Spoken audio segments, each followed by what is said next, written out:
L'Ukraine a rappelé mardi un accord conclu il y a 30 ans, selon lequel elle a renoncé à ses armes nucléaires en échange de garanties de sécurité qui ne se sont jamais concrétisées, tout en essayant maintenant d'obtenir une invitation à adhérer à l'OTAN. Kiev appelle désespérément à des garanties de sécurité solides pour la protéger d'une nouvelle agression russe, tandis que le retour du président élu des États-Unis, Donald Trump, à la Maison-Blanche soulève des craintes d'une résolution rapide de la guerre qui la laisserait exposée.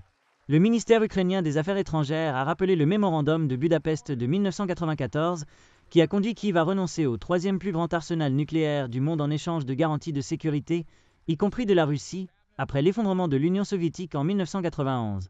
Aujourd'hui, le mémorandum de Budapest est un monument à la myopie dans la prise de décisions stratégiques en matière de sécurité, a écrit le ministère dans un communiqué marquant l'anniversaire de l'accord du 5 décembre 1994. Le communiqué a déclaré que l'accord devrait servir de rappel aux dirigeants actuels de la communauté euro-atlantique que construire une architecture de sécurité européenne aux dépens des intérêts de l'Ukraine, plutôt que de les prendre en compte, est voué à l'échec. L'Ukraine a dénoncé le mémorandum depuis 2014, bien avant l'invasion de 2022, lorsque les troupes russes ont annexé la péninsule de Crimée et ont ensuite soutenu les séparatistes à l'est. Même après près de 3 ans de guerre totale, Kiev a évité la possibilité d'un retour aux négociations qui pourrait voir un cessez-le-feu temporaire laissant ouverte la perspective d'une nouvelle invasion russe. Assez avec le mémorandum de Budapest.